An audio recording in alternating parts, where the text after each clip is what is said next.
안녕하세요. 금요사건 파일 디바제식합니다. 2018년 5월 1일 부산 연제경찰서는 연산동에 위치한 한 빌라로 급히 출동합니다. 그 발단은 오전에 걸려온 한 통의 신고 때문이었는데 신고자에 따르면 같은 직장에 근무하는 중년 여성 동료가 시간이 훨씬 지났는데도 모습을 보이지 않고 있다고 말하고 있었죠. 그러면서 절대 말도 없이 이럴 사람이 아니에요. 한 번도 무단 결과가 없을 만큼 성실한 사람이거든요. 이거 분명 무슨 일이 있는 것 같아요. 그가 말하는 해당 동료에 대한 신원을 파악해 보니까 당시 54세의 여성 김 씨였습니다. 회사를 오지 않았다? 경찰은 일단 가족들에게 연락을 취했는데요. 그러자 네? 엄마 아침에 출근하셨는데요? 다들 무슨 소리냐며 어리둥절합니다. 그래서 자식들이 서둘러 엄마에게 전화를 거는데 핸드폰은 평소답지 않게 꺼져 있는 상태였죠. 여기서 경찰은 우선 그녀의 거주지 연산동 빌라로 출동합니다. 분명 집에서 나갔다, 출근했다 하는데 그 이후엔 어디로 간 걸까요? 현장에 도착한 경찰은 우선 빌라 출입문 쪽에 달린 CCTV를 확보합니다. 만약 김 씨가 출근을 했다면 여길 나서는 모습이 분명 찍혀 있을 거예요. 바로 확인을 해보는데 이상합니다. 전날 오후 집으로 들어가는 모습을 마지막으로 그 이후 모습은 전혀 포착되지 않았어요. 그렇다는 건 김 씨가 아직 이 빌라에 있다는 걸까요? 즉각 경찰은 목격자가 있는지 빌라의 거주민들을 대상으로 탐문 수사를 진행합니다. 자, 그녀가 살던 이 다세대 빌라에는 총 30세대가 거주하고 있었습니다. 경찰이 꼭대기층부터 하나하나 돌아다니면서 주민들 모두를 만났죠.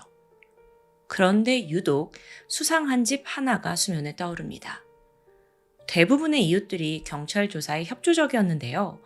그에 반해 유독 한 집만은 아무리 벨을 눌러도 인기척이 없고 또 거주자 연락처 찾아서 전화를 했는데도 답이 없는 거예요. 심지어 문제의 집은 사라진 김 씨와 같은 층, 7층에 살고 있는 이웃이었습니다. 해당 주민은 39살의 남성 강 씨. 수상함을 감지한 경찰이 출입문 CCTV를 다시 살펴보게 돼요. 그랬더니 이 강 씨가 그날 오후 5시 반 손에 잔뜩 무언가를 들고 집을 나서는 모습이 포착되었죠. 이후에 차를 타고 어디론가 떠났는데요. 그 이후에도 그는 핸드폰을 아예 꺼버린 채 지금껏 오리무중입니다. 자, 정리해보면 같은 층 주민 2명이 사라진 상태예요. 경찰은 본능적으로 이웃 강 씨를 유력한 용의자로 지목하게 되죠. 그리고 다음 날인 2일, 강 씨의 집 현관문을 강제로 개방했고 안으로 진입합니다. 그 안에서 충격적인 장면이 목격돼요. 집안을 샅샅이 수색한 결과 다용도실에 설치된 냉장고 뒤편에서 실종된 김 씨 시신이 발견된 겁니다. 한눈에도 피해자의 목에 다수의 상처가 보였는데요. 일단은 목이 졸려서 사망한 것으로 추정됐습니다. 정확한 사인을 분석하기 위해 시신의 부검을 의뢰하게 되죠. 동시에 이 사건은 실종에서 살인사건으로 전환이 되었고요. 용의자 강 씨에 대한 추적이 시작됩니다. 수사팀은 강 씨 가족들에게 연락을 취했어요. 지금의 상황을 설명했고 만약 그가 연락을 해올 경우 꼭 자수를 하도록 설득해달라 간곡히 요청합니다. 그리고 그날 밤 10시 30분 여동생이 강 씨의 전화를 받게 돼요. 그리고 말했죠. 오빠, 경찰들이 다 알아. 더 늦기 전에 빨리 자수하는 게 그게 맞는 거야. 제발.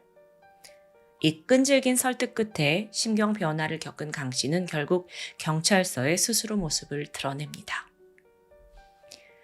범인 강 씨, 그의 신원을 조사해 보니까 놀라운 전과들이 쏟아져 나왔어요. 이미 성폭행 전과만 3범, 상습 범죄자예요. 10년 이상 옥살이를 했던 것도 밝혀졌고요. 이 중 2차례의 범행은 공범과 함께 미성년자를 성폭행했고요. 한 건의 경우에는 친구의 여동생을 대상으로 성범죄를 저질렀더라고요. 심지어 2004년에 징역 4년 선고받고 형이 형 집행이 종료된 지 3달 만에 또다시 강간치상 범죄를 저질렀던 이런 이력까지 주르륵 나옵니다. 그러니까 징역형 마치고 5년간 전자발찌까지 부착했더라고요. 그러니까 같은 7층에 살던 이 주민 강 씨는 결코 평범한 이웃이 아니었습니다. 경찰에 자진 출두한 강 씨에게 물었습니다. 도대체 범행 동기가 뭐냐고요. 그랬더니 아주 황당한 답변이 돌아와요. 제가 아침까지 혼자 계속 술을 마셨는데 술이 부족하더라고요. 그래서 술 사려고 나가려다가 딱 그 여자를 발견했어요. 나이 좀 있는 50대 누님이시긴 한데 갑자기 욕정이 생기더라고요. 이처럼 범행의 목적은 성폭행이었어요. 참고로 이때가 전자발찌 부착 해제 조치를 받은 지 1년 4개월밖에 지나지 않은 시기입니다. 그러니까 해제가 된 이후에는 강 씨는 더 이상 우범자 관리 대상도 아니었고요. 관리 당국의 기준이 뭐였는지 모르겠지만 결국 성욕구를 참지 못한 괴물이 저지른 범죄예요. 어쩌면 예고된 일일 수도 있겠죠. 자, 그런데 문제가 있습니다. 강 씨가 경찰한테 성범죄 부분만 자백을 했어요. 자기가 살해한 건 아니라고 부인하는 거죠. 아니 근데 시신이 아까 자기네 집 다용도실에서 나왔잖아요. 뭐라고 하는지 들어볼까요? 성욕을 참지 못하고 문 밖에 나갔다가 출근하려고 하고 있던 김 씨를 마주해서 바로 납치했대요. 근데 김 씨가 계속 저항을 하니까 잠깐 기절시킬 생각으로 뒤에서 팔을 감아서 2회 정도 목을 졸랐다. 그러면서 테이프로 입을 수차례 붙였다 뗐다 했다는데요. 그러면서 형사님, 그 행동이 목숨을 잃을 정도로 강한 공격은 아니지 않습니까? 그의 자백은 계속 이어집니다. 강 씨가 성범죄를 저질렀어요. 그리고 나서 그 이웃 여자 김 씨와 정상적인 대화까지 나누었대요. 여기서 자기가 소주를 마시고 있었는데 문득 피해자가 나한테도 맥주 한 잔 달라라는 요청을 했고 그렇게 둘이 술까지 한 잔 했다는 거죠. 이게 말도 안 돼요. 그래서 자기는 이제 범인은 술에 취해 잠깐 잠이 들었는데 자고 일어났더니 김 씨가 죽어 있었다는 겁니다. 아마도 김 씨 입에 그 청테이프를 강제로 붙였다 뗐다 했는데 그 과정에서 천식이 있던 피해자가 호흡 곤란을 겪은 거 아니냐라고 오히려 반문합니다. 아니 이 뻔뻔한 이야기를 듣는 형사님의 심정은 어땠을까요? 정말 얼굴 한 대 패버리고 싶었겠죠? 강 씨의 얄팍한 거짓말은 순식간에 탄로납니다. 국과수 부검 결과 피해자의 사인은 명백히 경부 압박에 의한 질식사였어요. 목 앞부위 등에서 압박으로 인한 다수의 손상이 발견됐거든요. 특히 사망 당시 김 씨의 얼굴에서 심한 우열도 있었고요. 더불어 조금 더 설명드리면 양측 안구에서 출혈, 안면부의 피하 출혈, 구강 점막의 열창, 또 혀끝이 돌출되어 있었던 점까지 이 모든 걸 종합적으로 해석하면요. 아주 강한 힘으로 목을 졸라서 죽음에 이르게 했다라는 소견이 나와요. 참고로 부검을 집도했던 법의관은 이게 범인의 주장대로 가벼운 경부 압박으로 인해서 김 씨가 잠시 정신을 잃었는데 다시 깨어나서 대화도 하고 술도 하고 나서 얼마 지나고 나서 사망을 했다라는 건 아예 의학적으로 불가능하다고 말했죠. 그렇게 최종적으로 검찰이 판단한 이 사건의 전말은 다음과 같습니다. 사건 당일이던 2018년 5월 1일 일용직 건설 노동자로 일하던 강 씨가 그는 최근에 이제 일자리를 구하지 못해서 낙담 중이었어요. 그래서 새벽부터 틀어박혀서 내내 집에서 술을 마시고 있었죠. 그러다 술이 떨어졌고 지갑을 챙겨 문을 나섭니다. 오전 7시 40분 마침 이때 주민 김 씨와 눈이 마주쳐요. 두 사람은 평소 친분은 없었습니다. 오며 가며 옆집이니까 자주 마주치다 보니까 가벼운 눈인사 정도만 하는 사이였어요. 그런데 이때 성욕을 참지 못한 강 씨가 피해자를 자신의 집으로 끌고 들어갔죠. 그렇게 이른 아침 정말 평범하게 출근차 집을 나선 김 씨가 자기 집 복도에서 납치를 당한 겁니다. 이후 그녀에게는 지옥이 펼쳐졌습니다. 거세게 저항했지만 범인은 그녀의 입속에 셔츠를 쑤셔 넣어서 소리를 막아요. 그리고 그 위를 또 청테이프로 칭칭 감았고요. 양손과 발도 결박합니다. 그 다음으로 김 씨를 가격해서 무력하게 만들었고요. 이후 가위로 옷을 다 잘라서 알몸으로 만들었죠. 이후 성범죄를 시도했는데 이게 생각만큼 잘 되지 않았어요. 그러자 범인은 유사 성행이라도 하자라는 마음으로 김 씨의 몸을 오랫동안 추행합니다. 여러분, 사실 판결문을 보면 그 당시 범행이 행한 정말 여러 변태적인 가혹행위들이 다 나와 있었어요. 하지만 제가 이걸 차마 방송에서 말씀드리기 힘들 것 같습니다. 결론적으로 유사 성행위로 인해 김 씨는 피해자는요, 외음부를 비롯한 자궁 내부까지 상당히 손상된 상태로 발견됐습니다. 그렇게 욕정을 풀어낸 후 범인은 그녀를 이대로 보낼 수 없다고 생각했어요. 그리고 결국 목을 졸라 살해했죠. 범인은 이 모든 걸 아주 충동적으로 저질렀습니다. 시신 6위에도 아무런 계획이 없어서 그냥 일단 다용도실 냉장고 뒤에 숨겨둔 거예요. 그렇게 10시간 정도가 지났는데 늦은 오후가 되니까 피해자의 옷가지, 가방, 휴대폰을 대충 봉지에 넣어서 빌라 밖으로 나왔습니다. 이때 CCTV에 모습이 찍혀있죠? 근데 그 당시의 강 씨 모습은 그 누구도 살인마로 예상하기 힘들었어요. 너무 태연하거든요. 차를 운전해서 그는 부모님 집으로 갔고요. 그곳에다가 피해자의 옷가지와 소지품들을 던져두고 이때부터 본격적으로 도주합니다. 하지만 다행히 직장의 모습을 드러내지 않은 김 씨의 직장 동료의 신고로 바로 경찰 조사가 진행이 되었고요. 그렇게 강 씨의 도주는 막을 내리게 됐죠. 자, 이제 범인에 대한 조사가 이어지는데 그가 자백하길 중학교 3학년 때 처음으로 성매매를 한 적이 있다고 말합니다. 이후 굉장히 성에 집착했는데 성인이 된 후로도 유흥업소를 전전하면서 상습적으로 성매매를 즐겼어요. 경찰 조사를 받던 강 씨가 스스로에 대해 이렇게 말합니다. 이 섹스에 관해선 저도 제 자신이 너무 증오스러워요. 내가 몇 번이나 실수를 했는데 그걸 참지 못해서 또 이런다니까요. 나도 죽고 싶어요. 뭔가 이걸 자칫 들으면 자책을 하나 싶긴 한데 사실 이거 그냥 불쌍하게만 보시면 안 돼요. 왜냐면 지금껏 그가 저질러왔던 성범죄들을 하나하나 분석해보잖아요. 그럼 여긴 공통점이 있습니다. 일단 피해자들은 사실혼 관계에 있거나 교제했던 여성, 친구의 여동생, 그리고 이웃집 여성까지 물리적으로 가까운 관계에 있던 여성들이었어요. 그리고 그 방식들은 제가 언급하기 힘들 만큼 변태적이었고 가학적이었죠. 그러니까 범죄를 후회한다? 이런 말은 그냥 변명일 뿐이에요. 실제로 정신감정의 결과도 놀라웠습니다. 그는 사이코패스 고위험군 판정을 받아요. 그러니까 반사회적인 성향이 뚜렷하고 상습적인 거짓말, 또 욕구 충족을 위해 얼마든지 타인을 해치는 그 성향을 보인 거예요. 더불어 경찰에서도 범죄자 위험성 평가를 진행했거든요. 근데 성범죄 외에 다른 강력 범죄에 대해서도 재범 위험성이 높은 수준으로 나오게 되죠. 그야말로 정말 이웃에 사는 악마였던 겁니다. 이제 재판이 남아 있습니다. 검찰은 사형이 마땅하다고 구형했어요. 반복적으로 계속 저지르니까요.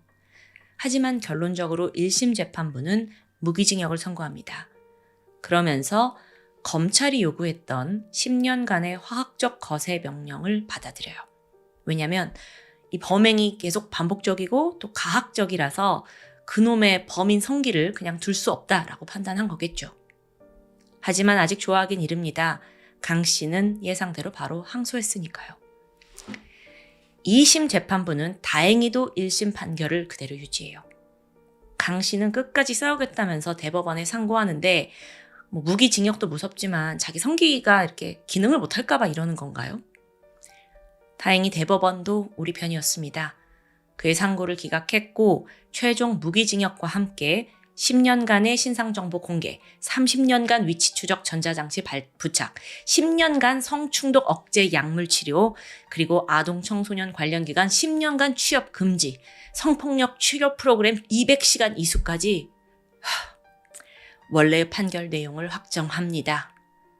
이 범인이 이렇게 대법원까지 계속 가니까 괜히 판사들 시간만 낭비되는 느낌 아닐까요? 자, 너무도 평범한 일상이었습니다. 출근길을 나선 지 고작 몇 분 만에 같은 거주지에서 상상조차 못한 비극을 맞이한 피해자 김 씨. 그녀는 잘 키운 아들과 딸, 그리고 사위와 함께 갓 태어난 손주까지 정말 우리 주변에 선량하고 평범한 이웃이었습니다. 하지만 옆집에 그런 악마가 살고 있을 줄 몰랐겠죠. 그건 어쩌면 우리도 마찬가지일 수 있습니다. 내 주변에 강씨 같은 범죄자가 있는지 제대로 알고 있는 사람이 몇이나 될까요? 일례로 아동 성범죄를 일으킨 조두순이 이제 감옥에서 나와가지고 막 이사 가려고 하잖아요. 그때마다 주변 사람들이 막 극렬하게 반대했던 이유, 아마 여러분도 이해가 가실 겁니다. 그럼 애초부터 그냥 우리가 그들과 이웃이 되지 않을 순 없는 걸까요? 지금까지 금요사건 파일 디바제시카였습니다. 안녕하세요. 금요사건 파일 디바제시카입니다. 2005년 8월 12일 아침 9시 서울 서초경찰서로 한 여성의 다급한 신고 전화가 걸려왔습니다. 여기 땡땡 오피스텔인데 얼른 와주세요. 이 도움을 요청하는 목소리가 심상치 않았어요. 고통에 차 있는 신음소리인데 거의 제대로 말을 잇지 못하고 있었죠. 상황을 직감한 경찰은 빠르게 현장으로 달려갑니다. 그랬더니 거기엔 신고자로 추정되는 여성 포함해서 총 2명의 여성이 쓰러져 있었습니다. 피해자들의 신원은 해당 오피스텔 거주자인 29살 여성 김 씨, 그리고 그녀의 친구이자 신고자인 황 씨입니다. 안타깝게도 김 씨는 이미 사망한 상태였고요. 황 씨는 중상이라 병원으로 바로 이송이 되었죠. 이게 너무 위급한 상황이라 무슨 일이 벌어진 건지 경찰이 즉각 파악하기도 힘들었습니다. 이후 현장 감식에 들어갑니다. 일단 사망한 그 여성 김 씨의 시신에는 노끈과 같은 얇은 줄에 의해서 목이 졸린 흔적이 보입니다. 반면 황 씨는 칼에 찔렸었죠. 그런데 집안을 둘러보던 경찰이 고개를 갸우뚱해요. 2명의 여자가 지금 중상에 사망까지 했는데 그럼에도 집안이 이상하리만큼 깨끗한 겁니다. 마치 범인이 청소를 하고 간 것처럼요. 머리카락 하늘도 보이지 않았고요. 또 범행에 사용되었을 그 노끈도 이런 여러 도구들이 전혀 나오지 않아요. 심지어 침대 시트 일부분도 아예 오려내진 상태였고요. 즉 범인은 자신의 흔적이 남아있는 모든 걸 현장에서 깨끗하게 지우고 떠난 거죠. 그렇지만 여전히 단서가 있습니다. 바로 숨진 김 씨의 몸에서 남성의 체액이 발견된 겁니다. 경찰이 즉시 유전자 감식을 의뢰했고 그와 동시에 이 해당 오피스텔을 돌면서 입주자들을 대상으로 탐문 수사를 진행합니다. 여러분, 기본적으로 강남 서초동에 있던 해당 오피스텔은 보안이 매우 잘 돼 있는 편이었습니다. 범행 시각에 오피스텔 공동 현관에서 수상한 사람 발견되지 않았어요. 무엇보다 김 씨 집에서 누군가 강제로 침입했다라는 흔적 없고요. 사라진 물건도 금품도 없습니다. 따라서 경찰은 범인이 김 씨와 어느 정도 면식 관계에 있는 인물이다라고 판단을 했죠. 특히 담당 형사의 눈에 띈 건 너무도 멀쩡한 도어락입니다. 범인이 이 오피스텔의 잠금 장치 굉장히 익숙한 인물로 추정됐어요. 그렇다 보니까 같은 오피스텔에 사는 입주민들은 아닐까? 라고 생각을 해서 용의선상에 올리고 탐문을 한 거고요. 해당 오피스텔에는 약 1000여 명의 입주자가 살고 있었죠. 근데 여러분, 그 오피스텔 특성상 사실 옆집에 누가 사는지 무슨 일이 일어났는지도 잘 모를 때가 있죠. 아무래도 젊은 층이 많고 또 이사도 자주 하니까 가깝게 이웃사촌처럼 지내진 않으니까요. 경찰이 몰려들고 폴리스 라인 쳐지면서 사실 주민들은 그제서야 저 집에서 살인사건 났대 라고 알게 되고 그게 이제 건물 전체에 퍼져나가요. 근데 이 주민들이 수사에 그닥 협조적이지 않은 모습을 보이는 겁니다. 오히려 자신들을 범인으로 의심하는데 이제 불쾌감을 드러냈어요. 경찰이 이렇게 환영받지 못하는 상황에서 일일이 집집마다 찾아다니면서 탐문하는 거 결코 쉬운 일이 아니죠. 하지만 이 와중에도 경찰이 주목한 사람은 있습니다. 바로 사건 현장 옆집에 살고 있던 28살의 남성 A씨였죠. 띵동, 저 경찰인데요. 옆집에서 살인사건 났다는 거 들으셨죠? 제가 좀 관련해서 몇 가지 물어볼 게 있습니다. 하고 찾아갔어요. 근데 보통 경찰이 와서 이런 말을 하면 열의 아홉은 어머 어떡해요, 저도 들었어요, 이러면서 두려워하잖아요. 다른 주민들은 다 그랬고. 근데 A씨의 반응은 좀 다릅니다. 아, 그래요? 예. 근데 제가 지금 좀 나가봐야 해서요. A씨, 겉으로 보기에는 그냥 평범한 청년이에요. 28살 청년. 당시 직업이 없긴 했지만 취준생일 수 있으니까 성과도 전혀 없고. 근데 옆집에서 살인이 있었는데도 놀라는 기색이 없다? 심지어 경찰이 좀 주시를 하니까 매일같이 친구들하고 술 마시고 밤 늦게 귀가를 하더라고요. 경찰이 봤을 때 이건 결코 일반적이지 않습니다. 보통 이 동네에서 살인사건이 일어났다 그럼 다들 좀 조심하는 분위기거든요. 근데 이거는 사실 어디까지나 경찰의 약간 직감이었을 뿐 A씨를 범인으로 몰 만한 증거가 있는 건 아니었죠. 한편 우리가 잊고 있던 한 인물, 바로 이 사건에서 누구보다 결정적인 증인이 될 수 있고 또 현장에서 중상을 입었던 친구 황씨입니다. 그녀는 경찰에 신고를 한 이후 실신했어요. 그래서 한동안 제대로 된 증언을 할 수 없는 상태였고요. 그러다 입원 치료를 받는 중에 극적으로 의식을 회복했다고 합니다. 다행이에요. 덕분에 형사들에게 범행 당시의 상황과 또 범인의 인상착의에 대해서 증언할 수 있게 됩니다. 먼저 이 친구 황 씨는 원래 부산 사람입니다. 부산에 살고 있었어요. 근데 서울에 볼 일이 있어서 잠깐 방문을 했고 이때 이제 고등학교 때 친구였던 이 김 씨 집에서 하룻밤을 지내기로 한 거죠. 오랜만에 만나서 둘이 늦은 밤까지 밀린 수다를 떨면서 시간을 보냈습니다. 그러다가 이제 야, 피곤하다 자자 하면서 같은 침대에 잠이 들었죠. 그러다 야심한 새벽 황 씨는 어딘가 낯선 인기척에 잠에서 깨어나요. 순간 자신의 눈을 의심했죠. 이 캄캄한 어둠 속에서 웬 건장한 남성이 부스럭거리면서 방 안을 서성이고 있는 거예요. 황 씨가 너무 놀라서 입을 틀어막습니다. 근데 괴한과 눈이 마주치고 말았죠. 그래서 황 씨가 누구야? 하면서 막 비명을 질렀는데 그러자 남성이 손에 들고 있던 무언가를 치켜듭니다. 그게 주방용 식칼이었어요. 그는 황 씨의 등을 몇 차례 찔렀고 그녀는 곧 정신을 잃게 되죠. 그리고 약 3시간가량이 흐른 후 황 씨가 간신히 정신을 차렸는데 그녀의 옆에는 친구 김 씨가 싸늘한 주검이 되어 있었습니다. 너무 두려웠던 황 씨가 죽을 힘을 다해서 경찰에 신고를 걸었고 이후에 의식을 잃은 거예요. 오랜만에 서울에 와서 친구 집에서 이게 무슨 날벼락이에요. 황 씨는 당시 범인의 모습에 대해서 이렇게 묘사했습니다. 20대 후반에서 30대 초반? 키는 170 정도의 아주 큰 편은 아니었고요. 체격도 보통이에요. 얼굴은 둥근형이고 뿔테 안경에 빨간색 운동화를 신고 있었어요. 그런데 이걸 들은 경찰이 순간 움찔했어요. 이 묘사가 그간 경찰이 의심하던 옆집 남자 A씨와 어느 정도 유사했기 때문이에요. 자, 그럼 다음 단계는 옆집 남자 A씨와 피해자 김씨의 몸에서 나온 책 DNA를 대조해야겠죠. 자, 그렇다면 먼저 용의자의 DNA가 필요합니다. 경찰은 다시 띵동 하고 옆집을 찾아갑니다. 그는 의외로 수사에 매우 협조적이었어요. 경찰은 구강에서 면봉으로 DNA 채취했고요. 바로 국과수로 보냈죠. 그 결과는 이변은 없었습니다.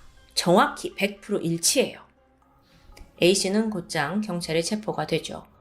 이게 사건 발생 2주 만의 일이었습니다. 그런데 이런 와중에도 A씨는 범행을 부인합니다. DNA가 일치하는데도요. 자, 그렇다면 또 한 번 결정적인 증언을 해줄 황 씨의 도움이 필요하죠. 그녀는 힘겹게 체포된 A씨의 얼굴을 확인했고 네, 저 사람 맞아요. 결국 그는 체포 5일 만에 자신의 모든 범행을 인정합니다. 사건의 전말은 다음과 같습니다. 자, 이 옆집 남자 A씨가 당시에 다니던 광고회사를 사표를 내고 그만뒀고 무직 상태였어요. 이후에 뭐 딱히 하는 일 없이 오피스텔에서 하루하루를 보내고 있었죠.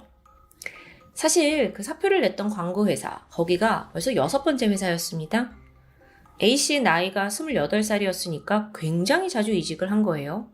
그리고 이번에도 6개월을 채 넘기지 못하고 때려쳤고요. 당시 그는 일로 꽤 스트레스에 시달리고 있었다고 말합니다. 그리고 그런 증상 중에 하나가 불면증이었어요. 종종 잠이 안 오니까 새벽에 나가가지고 담배를 피우는 일이 잦아졌죠.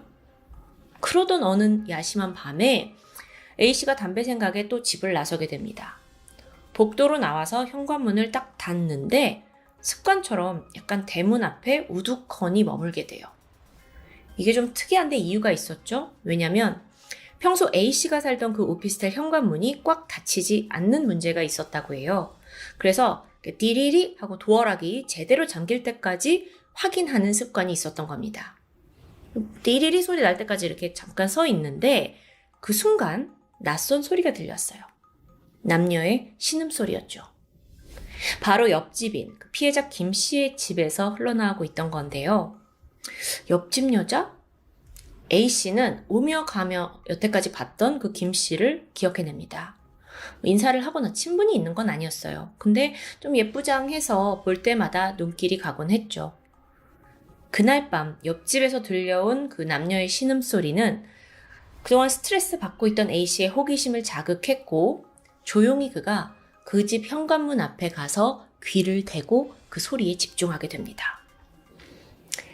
자, 당시 그 여성 김 씨는요, 12월에 결혼이 예정된 예비 신부였습니다.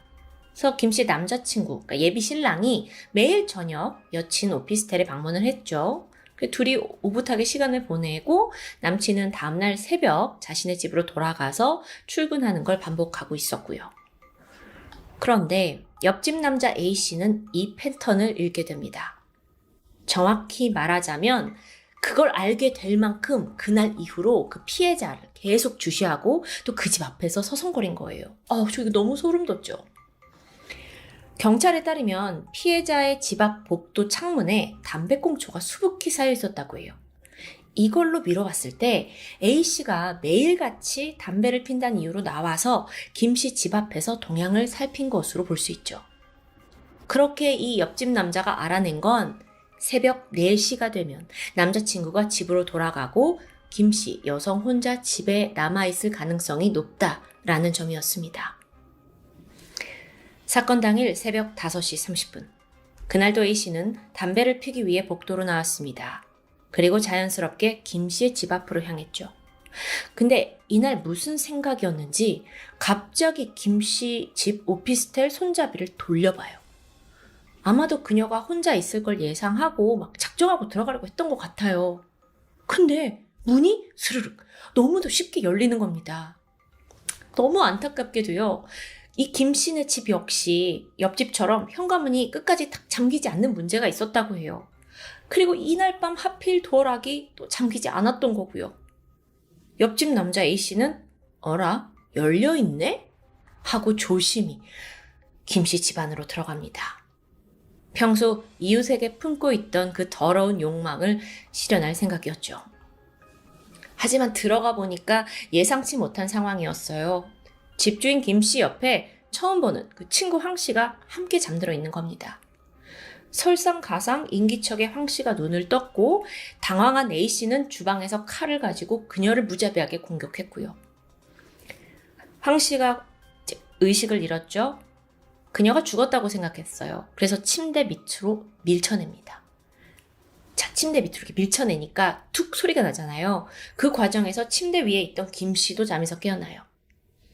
이후 A씨는 그녀를 3차례에 걸쳐 무자비하게 성폭행했습니다. 범인 A씨는 3번 모두 체외 사정을 했어요. 그리고 한 번의 사정이 끝날 때마다 김씨를 욕실로 데려가서 깨끗이 씻으라고 강요했죠. 특히나 체내에 정액이 남아있지 않도록 꼼꼼히 씻으라고 명령합니다. 이 3번의 과정이 피해자에게 얼마나 지옥 같았을까요? 잠시 후 그녀가 울면서 애원했어요. 저 12월에 결혼해요. 시키는 대로 다 할 테니까 제발 살려만 주세요. 하지만 범인은 그녀의 말을 귀담아 듣지 않았습니다. 사실 이미 황 씨도 칼에 찔렀고 죽었다고 생각했잖아요. 이 모든 범행이 발각되지 않으려면 김 씨마저 죽여야 한다고 생각한 거죠. 성폭행이 끝난 후 그는 김 씨의 손발을 테이프로 결박했습니다. 그리고 노끈으로 목을 졸라 살해했죠. 전과도 없는 28살 청년이 너무도 한순간에 저지른 끔찍한 범죄입니다. 이후 그는 태연히 현장을 청소하기 시작했어요. 피해자 손발을 묶고 있던 테이프 떼어내고 바닥에 떨어져 있는 음모 다 주웠죠. 그리고 또 자기의 흔적이 남아있는 그 침대 시트까지 가위로 딱 그 부분 오려낸 거예요. 황 씨를 공격했던 칼은 가방에 담아서 한강에 버립니다. 이 정도면 깔끔하겠지. 이렇게 완전 범죄를 기대했던 그는 태연하게 집으로 돌아간 후 또 일상으로 복귀합니다. 심지어 예정되어 있던 회사 입사 면접도 봤죠. 근데 경찰이 한번 찾아갔었잖아요. 오히려 경찰은 너무도 태연한 그의 태도를 보고 의심을 했어요. 게다가 아무리 체외 사정을 했다 하지만 피해자에겐 A씨의 체액이 남아 있었고요. 과학수사 너무 만만하게 본 거죠. 검거된 A씨는 특수강간 및 살인 혐의로 기소됩니다. 재판에서 뭐라고 하냐면 회사도 내가 퇴직을 하고 스트레스를 받고 그리고 내가 지금 혈기왕성한 젊은 남성이 아니냐 우발적인 살인을 벌였다는 겁니다. 근데 저는 그 혈기를 조절하지 못한 것도 죄라고 생각하는데 정말 뻔뻔하죠. 법원 또한 냉정하게 판단했습니다. 사실 이 A씨의 범행이 초범이 이렇게까지 할 수 있어? 라고 믿기 어려울 정도로 용의주도했습니다. 뒤처리가 특히나 치밀했고요. 살인의 의도가 있던지 없던지 간에 일정 기간 동안 이 피해자를 계속 주시했다는 것도 명백한 사실입니다. 재판부는 결국 그에게 무기징역을 선고합니다. 그리고 이런 말을 남겼죠. 한 사람을 흉기로 찔러 사망한 것으로 착각한 후에도 다른 피해자를 성폭행하고 살해한 사건이다. 죄질과 결과가 중하고 범행 수법이 잔인하다. 형이 무겁다는 피고의 주장은 받아들일 수 없다. 시원합니다. 그렇게 A씨에게는 무기징역이 확정됐죠. 그는 현재까지도 복역 중에 있습니다. 그저 오피스텔 자기 집을 오며 가면서 복도에서 얼굴만 마주치던 그 옆집 남자의 살인과 성폭행까지. 곧 있을 결혼, 새로운 가정을 꾸미는 것에 설레어 하던 예비 신부가 죽었고 또 하필 그날 함께 있던 친구 또한 평생 씻을 수 없는 모욕과 고통에 시달리게 되었습니다. 이게 서울 한복판, 심지어 치안이 좋다고 하는 강남 오피스텔에서 벌어진 사건이라는 게 좀 믿기 힘들어요. 오늘 사건을 진행하면서 정말 범죄는 어디에나 도사린다는 걸 다시 한번 뼈저리게 느낍니다. 물론 여러분 그렇다고 우리가 매일을 불안해하고 살 순 없죠. 하지만 최소한 특히나 혼자 사는 여자분들이라면 촉각을 곤두세우고 문단속 철저히 하는 게 정말 중요합니다. 아마 그냥 엄마 아빠가 얘기하면 잔소리라고 할 거지만 제가 꼭 얘기하고 싶었어요. 그것만이 나를 지킬 수 있는 최소한의 방어니까요. 억울하게 생을 마감한 김 씨의 명복을 빕니다. 그리고 끔찍한 범죄의 트라우마를 겪게 된 생존자 황 씨, 지금쯤 그 아픔을 극복하고 건강한 삶을 되찾았길 진심으로 바라겠습니다. 지금까지 금요사건 파일 디바제식합니다.